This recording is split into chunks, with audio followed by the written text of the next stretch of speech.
So Vic, maybe we'll start over with an official intro, but we're definitely putting that on a blooper reel. That was gold. That was gold right there. That'll be a short. Perfect. We're professionals. Okay, here we go. 3, 2, 1. Hey everybody, welcome back to Eclectic Soundtrax podcast. We are here with Goodnight Sunrise out of Toronto, Canada. I'm just going to read a little bit about what's going on their fourth album, Get a Life. Well, their fourth album, Get a Life, is a message both to... This is the worst intro ever. God damn it. I love this intro.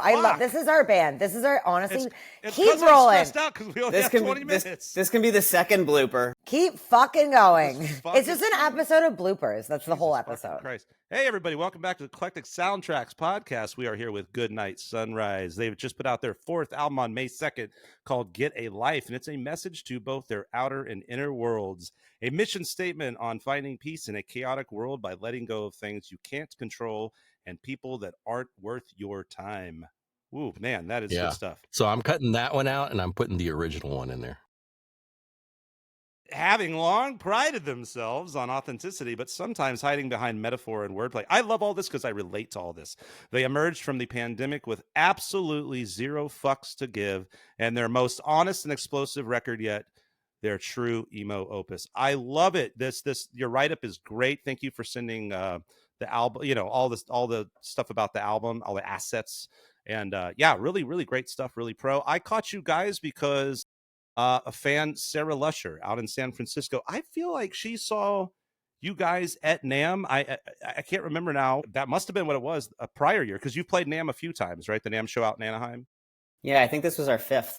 Wow. Okay. So and obviously I met you guys at the show this last year, and she basically flew down from San Francisco just to see you guys. And then we hung out at the Hilton after party and all that. What was really funny is I have a bandmate who is a big Dream Theater fan. I mean, Dream Theater is great, right? But he stood in line to get John Petrucci's autograph at Ernie Ball, even though we're like with Ernie Ball and everything. It's like, you still got to do all that.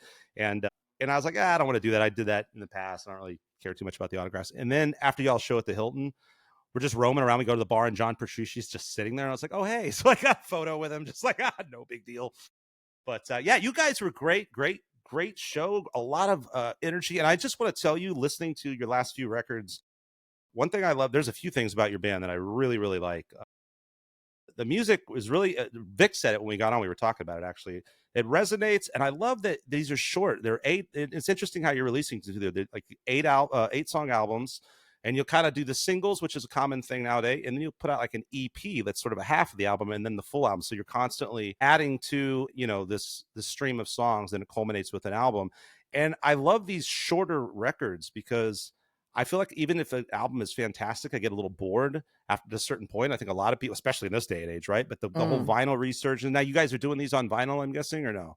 No. You're not, man. Would love to, but I hope you do at some point. It's just so expensive to make them. The overhead is just pretty prohibitive until we're like at a level where we can confidently feel like we'll sell a bunch enough to make up for it. But it's just, it's so expensive. This is our first album where we... So. Sarah Lusher would buy one. That's true. I was going to say it's our first album ever that we haven't even put out a physical CD, like nothing.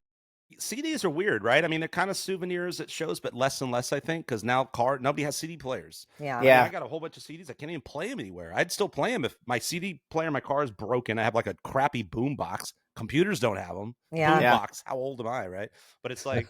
Yeah, well, I hope you guys do because it's super cool. But I know what you mean. It's expensive. It's a whole other ordeal. But in that, with that whole vinyl thing, like it's made me really rethink the way I put songs together and track list and all that, because you're like, oh, I only have X amount of time that I can do it. It's not like a CD where it's 72 minutes or whatever. Right? So you're really going like, oh, geez, I got to really cut something here to make that 44 minutes or whatever it is. So, and y'all's music is perfect for that. These 8-song albums. And I listen to it. It's like, before you know it, the album's over and I want to listen to it again. So I think that your albums are constructed very well. And I think your music has this really great, it's just like perfect for sync. I don't know if you guys have done any work in the sync world, or you're laughing, but it's so good. Like someone put our song on something. If you're listening, sync it, sync it. No, it's perfect. You have the kind of songs that I look at when people are looking for things for sync, and I'm like, God, I wish I had these kind of songs in my catalog, because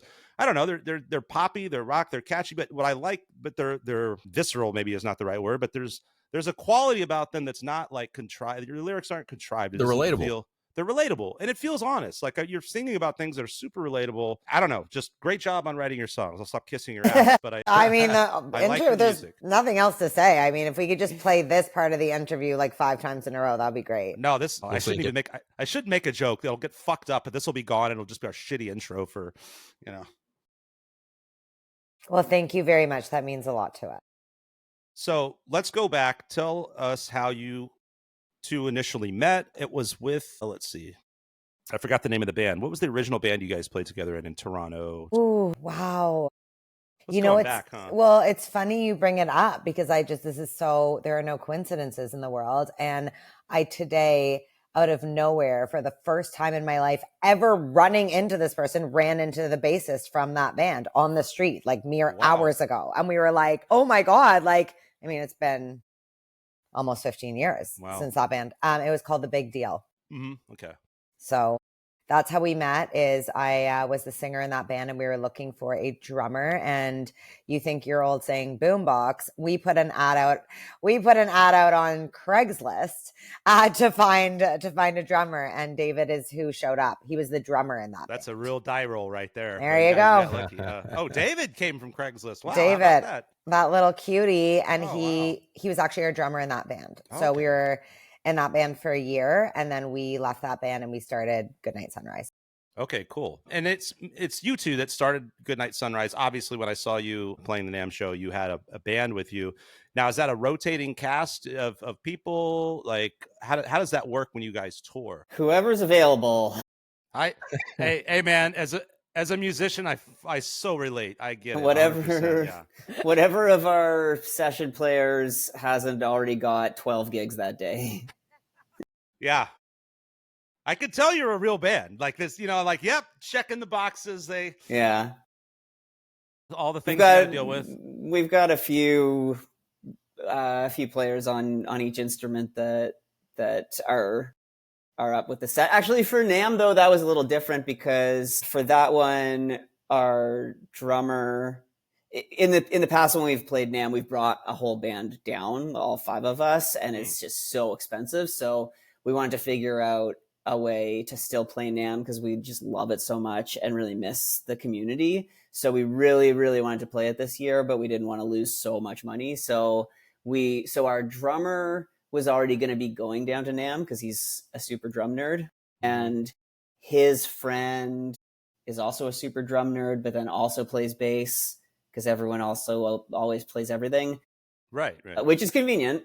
Yeah, so sure, anyway, so his friend who was based there, we were able to hire him on bass, and then a friend of ours plays guitar and lives in LA, so we were able to assemble a band for NAMM that was already there. So that helped us out a lot. So just Vanessa and I had to go down. Awesome. And then, we just rehearsed there a couple days before, and then did a run through in the hotel room the day of, as we usually do.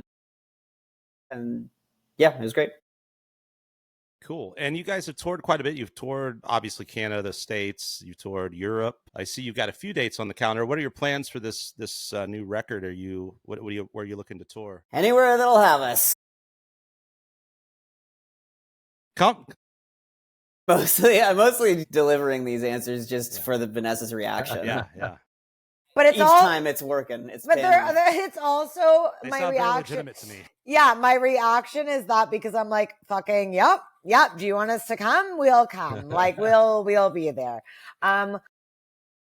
Well, yep. That's the. I do hope that as well. There's enough musicians here. Like maybe. Yeah, we can that's true. That would not be hard. Your way. Yeah, it's more the getting the visa to get down there that is increasingly harder and harder. Yeah. So what's going on with that? Are you guys seeing changes right now? Is it just? I mean, I can imagine. COVID was a nightmare, right? Are you gonna make it through this interview? What's going on over here? What did I do? No, you're fine. No, nothing that you did. Children, please. No, as we wade into this territory, I think, what we can say is I think maybe many Americans haven't been aware of the fact that visas are needed to enter their country to play music until now that it's been brought into the spotlight. So, we have always wanted to come play the States. The reason we can play NAMM is because it's an unpaid showcase. And so we are allowed to go play that. I mean, it is so much more convenient to tour the States. There are so many, things are so much closer together. There are so many markets there. There's a lot, but it is really, really cumbersome for Canadian musicians to get a visa to be allowed to play music there. So, whether this was now or 10 years ago, it's always been a big hindrance and a big deterrent and a big reason you don't see a lot of Canadian bands down there. A, it costs a lot of money to get these visas. B, they're really, really hard to get. There's a big process. There's no guarantee you're going to get them. The wait times can be really, really long. So I think while that would actually be, we would love to come to Texas. There are so many places we'd love to come. We have so many fans out there. It's probably the hardest market to tour because it's much easier for us to go to Europe or even to go to Asia. It truly is actually easier to do. Okay, so I was going to ask, that's awesome. So I was just about to follow up with that. So it's actually easier. You found it easier to get to Europe and Asia than to come actually play. Okay, well, to be fair, we haven't been to Asia. That's just on my bucket list. But I want to go there so bad. I want to go so badly. Southeast Asia is supposed to be great. Yeah, right? that's literally, we just came back from spending 2 months in Indonesia and we were playing a lot we were playing a lot as a duo there, just open mics and little shows and just, we've never tried to bring a full band there, but they love fucking hardcore and metal down there. It's they, that's their jam. And also I think it's just, you guys know as musicians, just in terms of touring, even our own country, right? The logistical element of touring has gotten so wild now, right? Just how much there's to do, how expensive things are, that kind of thing. And I think just the added element of kind of the bureaucratic element that's happening makes it really, really difficult and challenging and also very uncertain because it's hard, what you're seeing is a lot of musicians have these tours planned and they've had to cancel them because they're we actually have no guarantee our paperwork's going to get here in time, right? it's just, I think there's a lot unknown right now and that's the thing. We would love to come to America just to put it out there. We really, we would. It's just, I think. You're technically in America, right? Sure. Yeah. Yeah. Right. I know what you mean. You know what I mean? So, how was that, David? Was that a good, do you think I did? That felt very adult. I'm proud of you. Thank you. Thank you so much. You got doing. I'm really don't want to get into the low frequency energy of talking about cross-border relations, so I'm trying to talk about it from a mature and logistical standpoint. You were so mature. The way you said that was very mature and Vic thanks you for it. Thank you so much, Vic. Thank you. Vic doesn't like when things get derailed into political arenas, and I have no desire to be Joe Rogan and talk about politics and whatever. Sure, we'll save that for the other podcast. Yeah, let's go. Where do we go from there? I guess with such a mature. How are you going to follow up such a mature statement from me right now? It's gonna be hard. You want to talk about your guitar you bought? Yeah. Oh, I know what I was going to say. Though I'm glad you said that because look, dude, Vanessa was like, oh, if you guys are just going to talk about guitars, I have nothing to talk about. No, you have something even more interesting to talk about. Thank you. Finally. Miss Keytar over here. Tell us about the keytar. I'm glad someone finally recognizes her. Her name is Keytaria. She has an entire identity. So she is the sixth member of the band. I would say if I wanted to make a statement for her on her behalf, what I would say is this. For so long, I feel the keytar has been treated like a joke. You don't know how many sound checks. Every time I start a sound check, I have to be great, we're checking all our things. And I'm always hello, sound person. I just want to make a statement that the keytar is not a joke. So it should be at an adequate volume that people can actually hear it. She's not just here to look at and be objectified, because quite fucking frankly, so often they'll be yeah, keytar. And then I'm fucking shredding solos on that bitch and no one can hear a thing. Right? Because they think it's going to be oh, haha, tee-hee, she's playing the keytar. But that thing can shred. You know what I'm saying? So I would like to think that I am hopefully bringing some seriousness and maturity, just like I did before right there, to the instrument that should get a lot more respect than it does. I do remember seeing you live and you and the keytar were just sort of giggling through the whole show. Okay, well, that's a custom patch that she programmed. Yeah, actually. the giggle patch, dude. I just saw a freaking guitar pedal, and I'm like, nah, thank God. Sometimes it's good to not have money. Sure. It was a someone, and I was like, but I had to ask. I was like, how much is that thing? Someone made a guitar pedal where it's all whatever note you play on your guitar, it makes a different meow sound. It's just all cat sounds. Okay. So anyway, is that useless compatible? side note, but yeah. But no, the keytar, you were like Jimi Hendrix with that thing. You were like down on the ground, and I didn't know if you were going to light fire to it. Like it was. There was and the interview now, that is probably the best thing anyone's going to ever say about me in my life. I just want to end on a high note, quite frankly. Cool. All right, everybody. Thanks for joining us. It's thank you. All I have to say is thank you so much. Like truly, she's the love of my life. And I really feel it's interesting since I started playing the keytar. You can't fucking find a keytar anywhere. Like, I don't know what, even, can I say I saw it? them at NAMM. They were there at the Black Star, whatever, Korg area. Sure, you can find like one here and there, but even Roland, so Roland is so kind. When we go play NAMM, they let me, like, they'll ship in a keytar for me to use so we don't have to bring it on the plane. And I was like, oh, great, awesome. Like, where is it in your giant booth? And they were like, we didn't even bring one this year. My keytar was the only Axe Edge at NAMM. I'm like, I don't know, guys. I don't know what's going on. It's like. So what company was that? Did Roland. You mention it? I feel like you actually mentioned that from the stage. Yeah, I have. I did. I was like, oh, this is the only Roland Axe Edge you'll see at NAMM because they didn't even bring one for their display booth, like for their, in the exhibit hall. Like they didn't have one. And now it's literally like, it's actually like, I don't have anxiety around it, but I always think when we're touring, like, should this thing break, like, I will not be able to find a replacement. Like, you will not find one. It's like it's pretty wild. There was a time, like, if I could make a graph, there was like it's like a bell curve situation. And we're on the other side. Like, there was a time where there was like, okay, a lot of keytars have David's face, right? Funny enough, there's a bar owner a few cities down the road here who plays keytar pretty damn well. What? I might have to ask that guy. Yeah, I might have to ask that guy if he's got any insider info on the black market, the keytar black market. I own two of those. I own two of my exact same keytar. You should have an endorsement deal. I mean, how many people are playing keytar, right? Like, shouldn't Roland just be happily sending you free keytars? Louder for the people in the back. There you go. You know? Yeah. One thing I was going to mention about just your album blurb, and you cite all the credits, and this is really great and really pro. Are you guys? I mean, you're obviously like super DIY when you do the touring, and you're working with professional. You know, you worked. Who was the producer on this last album? Ryan Worsley. Is he someone you've worked with before? Or are you working with different people? This is our first time really working with him. He's based just outside of Vancouver. Okay. So we flew out there. Oh, you went the opposite. Okay. All the way to Vancouver. The start of last year. Okay.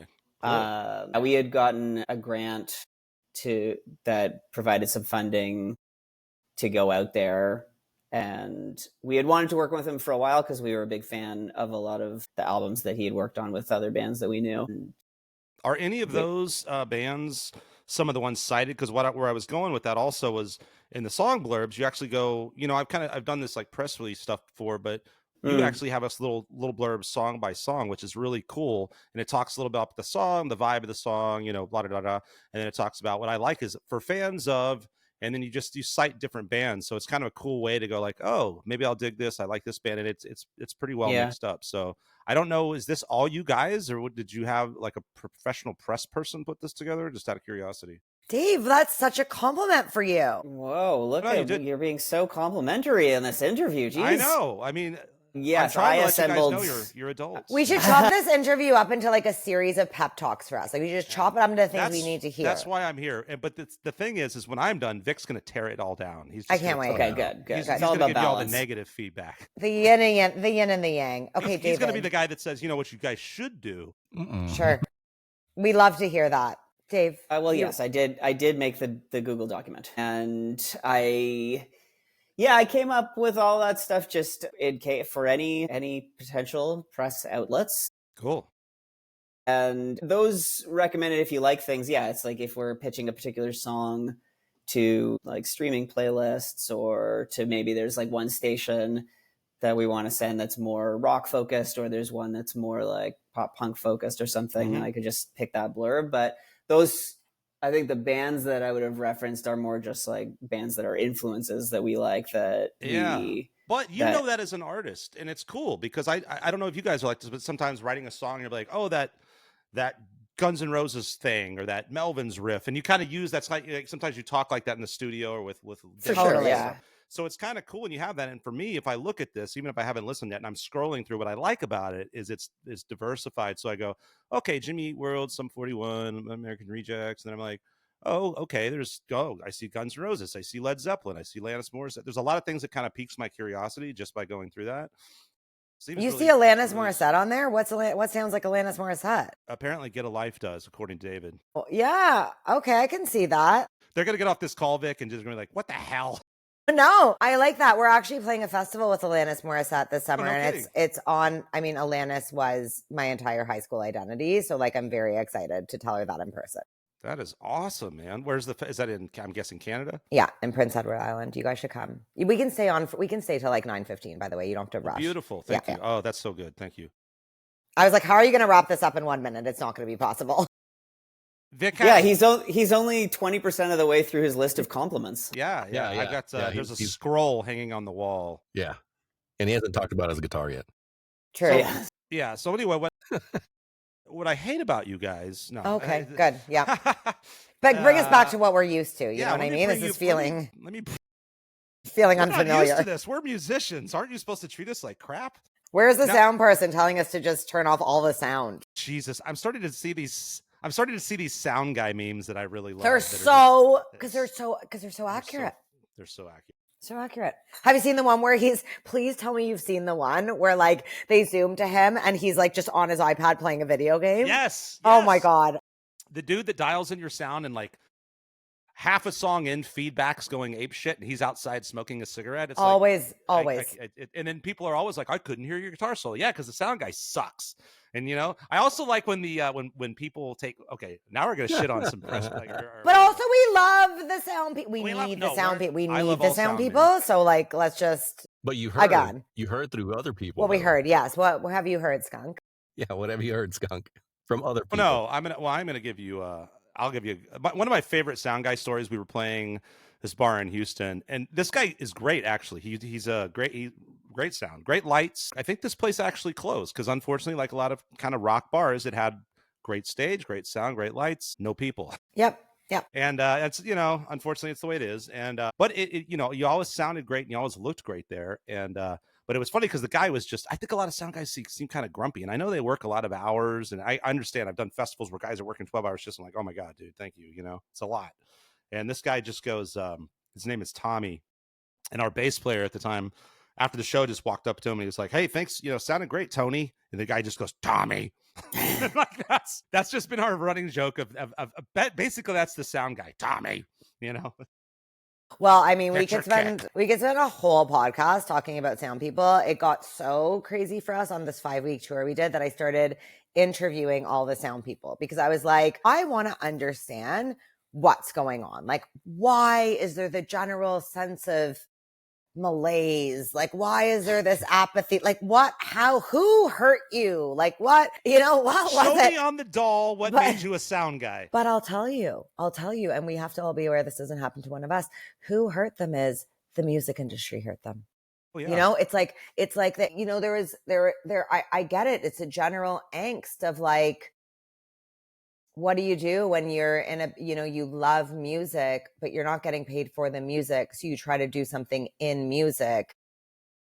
Well, at a certain point, like I don't think most people get into music. Maybe you're, young or you're a teenager and you take some music lessons, or you don't. You start getting into music, it becomes your identity so much so. I think even more in past generations because it was a different world and it was more cliquey and you were like really had your bands that you love. Nowadays, the kids. Usually the answer I get is kind of like, I don't know, whatever, but so I think, from our generations, like you kind of you had that and you're so excited. You want to take over the world and be in a rock band. It's just the coolest thing ever. And then the reality of things sets in. And what does everybody do? I mean, I'm sure you guys are the same. So many great musicians that work in other fields, maybe in real estate or maybe in this or that, maybe day jobs, so many Bitcoin, cryptocurrency. Everybody that works in real estate. And then you got the Bitcoin bros. Were they ever the Bitcoin bros aren't musicians though. They're the guys that own like $10,000 Les Pauls and can't play them. You know what I mean? Like those are the that guy. I don't feel like we're going to get any sponsorships from Bitcoin, so fuck them. It's interesting you brought up real estate, though. Like, you just said that right off the bat. Like, because real estate. I know tons of musicians that are in real estate. Really? Yes. Down here. I wonder why do you think that? Like, because it's like a flexible job. Flexible. I think so. I think because of the flexibility. And the money's good if you're good, I guess. But I'm over here just being all stubborn and still trying to be in bands. And but for me, it's like I teach, right? I mean, and it's like, so you're either teaching or you're a sound, you're running sound. All these people are most likely players, or, you know, maybe you go into production, or there's a lot of that. But yeah, I don't think most of us go like, I really want to be a music teacher. I like it. I love it. I'm great. I'm glad that it's an awesome job. But yeah, I mean, I want to do what everyone else wants to do too. You want to play and put out music and tour, but logistically and monetarily, it's just seems like such an impossibility without the machine behind you. And here we go. I'm going to lift him up again, Vic.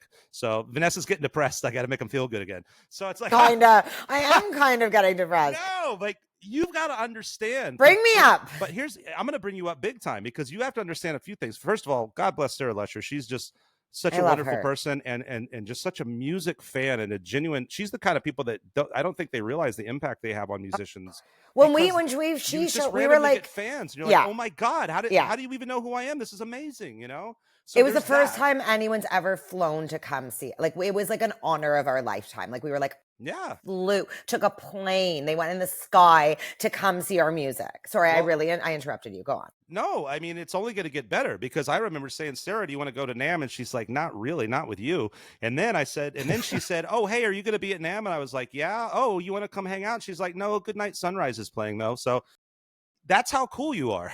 Very, honestly, very, very, like, it really. I'm exaggerating a little, but no, but there are people. We always have to remember there are people like that out there that are truly fans, and they don't see behind the curtain all the shit we deal with, and it brings you down and makes you depressed.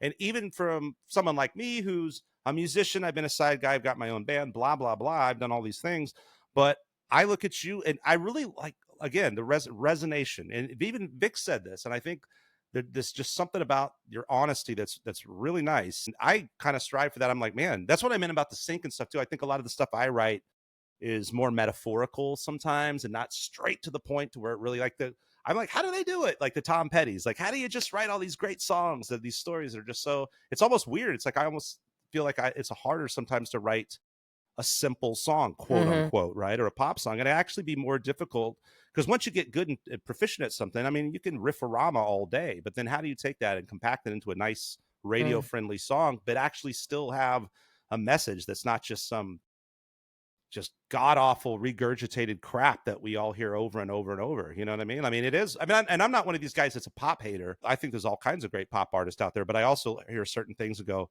that's lifted, you know, production's great, but these lyrics suck, you know, like that kind of stuff. So I think there's, where was I going with this? I had another compliment for you. Vic, help.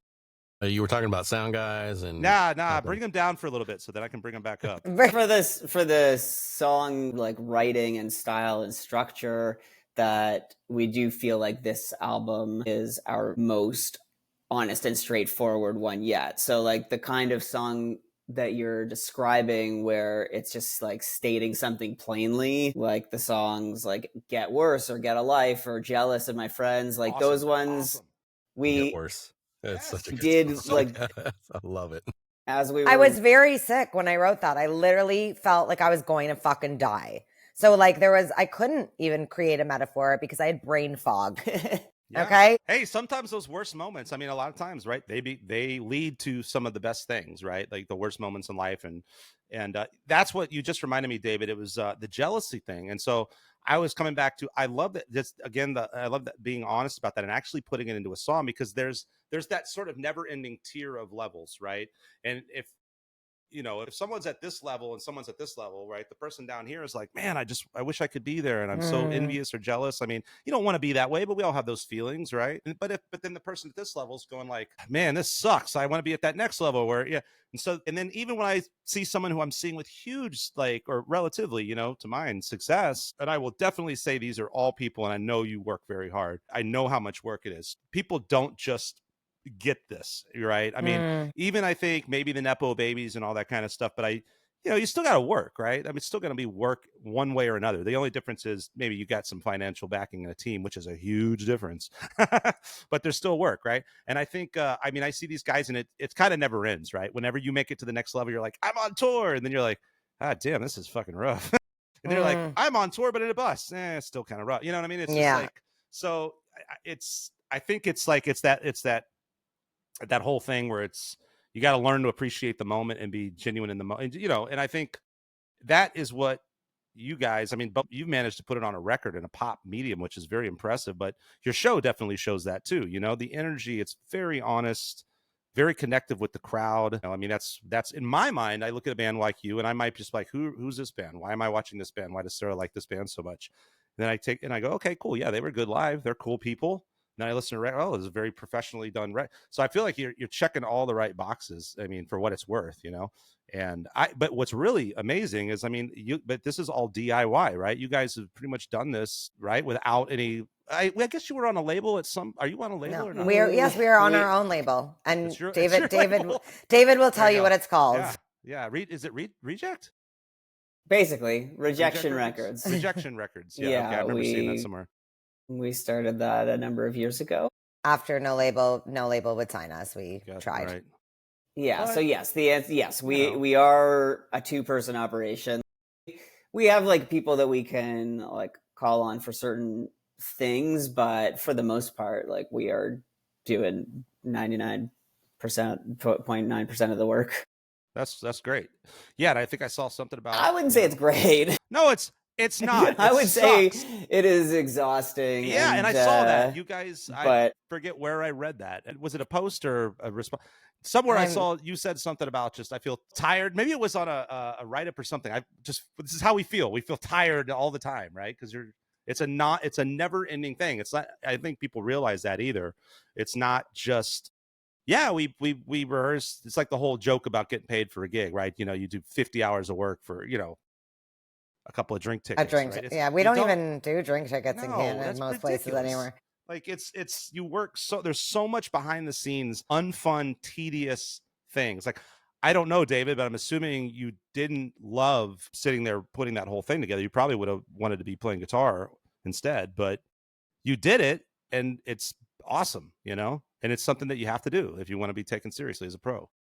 Yep, definitely. Yeah. And I don't hate it. Like I do. It is still a way to be creative. Like there's some aspects of the promotion of the band or the music that isn't so much fun, but yeah, like that's what we are trying to do regardless. Like nobody's forcing us to be in a band. So like it's natural for all of us to complain about the state of the industry. And there is a lot to rightfully complain about. There is a lot of stuff that's very broken, but our biggest struggle all the time is just like keeping ourselves in check and reminding ourselves that like we aren't necessarily owed anything, like just because we work really hard and just because we think that we are at a professional level that we should have some sort of career success. That doesn't mean we're going to have that. And it can be very frustrating, but we also have to just recognize like that's the reality for so many bands that are so deserving everywhere. So we just try, what we're just trying to do wherever we can is like find as much creativity and like joy and satisfaction in the stuff that we're doing. So I probably spent too much time on that document, but I'm glad that it looks good because it's like a way to, the intent is to present ourselves as like, yeah, we've really got our shit together. And so when not the right person, but like when someone happens upon it and reads it and like you is like, oh, this band actually does have their shit together, shockingly. And then like, can't say the same for myself, but yeah, nice job. There's a Steve Martin I came across recently. I think about, it was a clip of Steve Martin talking. He said, don't, so many people chase this. I got to know this person. I got to know that person. And how do I meet this person? And how do I get my foot in this door? And he says, be so good that they can't ignore you. You know what I mean? Classic. I'd like to say something about that. Actually, wow. You know what? It's funny that you brought up that quote right now. And David, I love what you just said because I was literally just about to say the same thing. I can't believe like we were like psychically connected because normally like we want to say opposite things, but I was like, fucking yes, I need to hear that too. I was thinking the other day about the quote, be so good that they can't ignore you. I can't believe you just fucking brought that up. I was literally thinking about this yesterday, and I was like, I feel Steve Martin is gaslighting us a bit. Oh, you think? I feel it's a gaslight, and I'll tell you why. Because I actually think that puts the onus entirely on the individual to be like, well, if they're not noticing me, I'm not good enough yet. And I actually think we have to recognize that there are both individual and systemic forces at play, like with everything in the world. Agreed. And it's like, Agreed. I would bet a lot, like, I would really put my money where my mouth is here to say it's not like the bands we are hearing now that have the most fame or success are the quote unquote best bands in the world. I bet you there is some fucking, and first of all, I don't even know what that metric means. Okay. No, but like, but if you're talking about like the best musicians or the best, I don't know, whatever, I'm sure there's a ton of unknown musicians and artists and bands that just don't have access to getting the exposure, or we're never going to find out about them. And it's not because they're so good we can't ignore them. And yes, I think that's the idea of like TikTok or something, to be like, oh, but like if you're good enough, like the algorithm will pick you up and you'll go viral. And it happens for some people, but I just don't think it happens for everyone. And I think I love where Stevie Martin's going with this. And I love the guy. I love Only Murders in the Building. Great show. I like that idea of being like, I think more what he might have wanted to say, and I'll just say for him here, is focus on what you can control. Yes. And what you can control. Yeah. Put that in your own hands, but do not think that just because they are ignoring you, that you're not good enough and it's on you to just keep on going and keep hustling and grinding to your own detriment. You know what I mean? Yes. First of all, thank you for the retort. I now retract my statement. I think Steve Martin is a jerk. Let me just put it that way.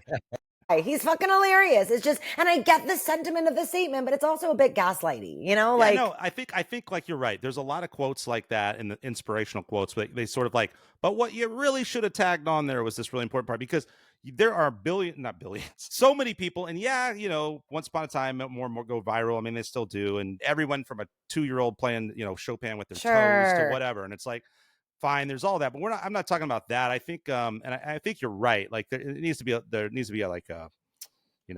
subtext there, but a caveat, I do think, but be so good they can't ignore you and also be on a major label. No, not even labels don't do anything anymore. Well, no. Okay. Let me put here's the flip side to Steve Martin's quote. Have really rich parents who are in the music industry already. There's the easier way. But where I'm going with this is, I guess I'm kind of seeing that quote as more of a personal to myself, where I look at it and I say, in the past, I thought like, why can't, why not this? And I need a manager. Why can't I get this? And we should be opening for that band. And then I go back and I look at where I was at those times. I'm like, Jesus, no, we shouldn't have. We weren't ready. That's really not at a pro level. I mean, maybe we had a cool show, we had some cool songs, but it wasn't at that level. And so I think like, having a team that can do that for you is great. But you guys are positioning I guess this is where I was trying to go with that. You're positioning yourselves in a way that, at least like with someone like me, like hopefully this will happen for you guys, where someone with some industry clout or whatever goes, slowly but surely you'll meet people and they'll go like, man, this band's really got something. And you're just going to but you just got to keep going. Keep going and keep doing what you're doing. You're not sitting around waiting.